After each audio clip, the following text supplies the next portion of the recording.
Nous sommes à l'Université de Strasbourg, au pendule de Foucault, qui date, comme l'université elle-même, du XIXe siècle.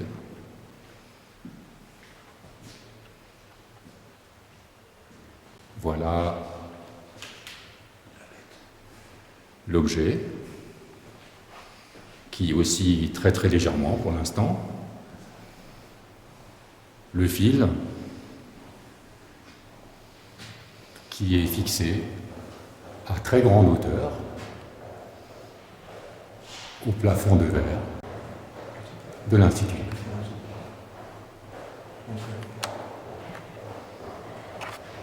Les escaliers de ce bel institut, la boule de laiton que nous allons faire fonctionner devant vos yeux.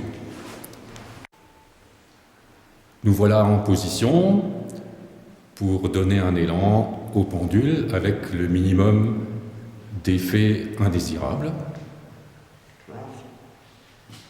La ficelle va être brûlée devant vos yeux et le pendule est lâché.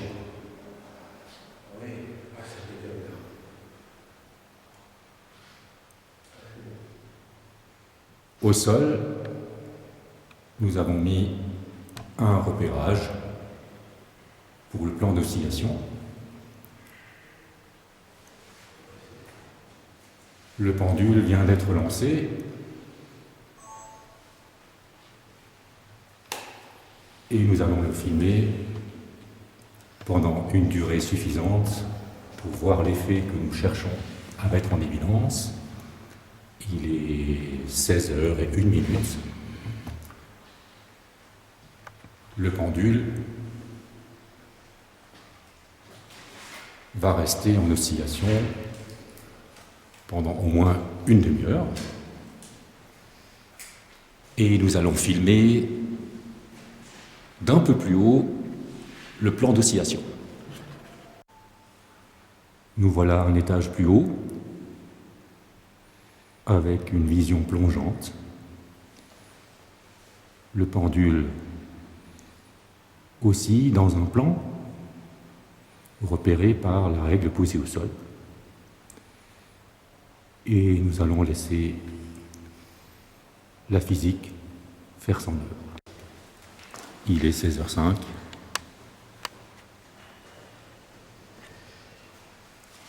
Et nous interrompons la prise de données pendant quelques dizaines de minutes. Nous revoici quelques minutes plus tard en examinant le pendule depuis les hautes altitudes. On peut voir clairement que le plan d'oscillation a bougé. La boule n'est plus du tout dans le plan d'oscillation initial, matérialisé par la règle.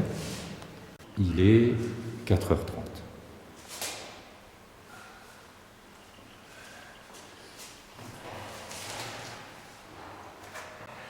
Explication du fait que le plan d'oscillation a bougé. On calcule un produit vectoriel sur le vecteur rotation de la Terre, matérialisé par la main droite de notre ami Olivier, qui pointe vers le nord local. L'autre vecteur est la main gauche, qui matérialise la vitesse à l'instant maintenant vers le nord. Le produit vectoriel de ces deux vecteurs pointe vers notre gauche. Il est maintenant 16h45. La manip a duré 45 minutes. Le pendule est toujours en oscillation, de plus en plus faible bien sûr. Avec un peu de recul, on peut comparer l'amplitude à la règle posée au sol. Et on va tourner une dernière image vue d'en haut pour examiner à nouveau le plan d'oscillation. Le dernier plan, pris en altitude, il est 16h45 et il est absolument évident que le plan d'oscillation, qui au départ était aligné sur la règle, a subi une déflexion tout à fait mesurable.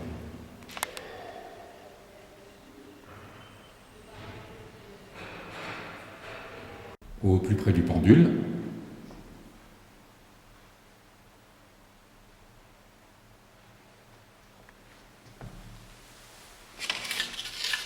nous pouvons enlever la règle pour filmer la figure qui est au sol et qui représente un dragon pour des raisons que nous pouvons certainement expliquer.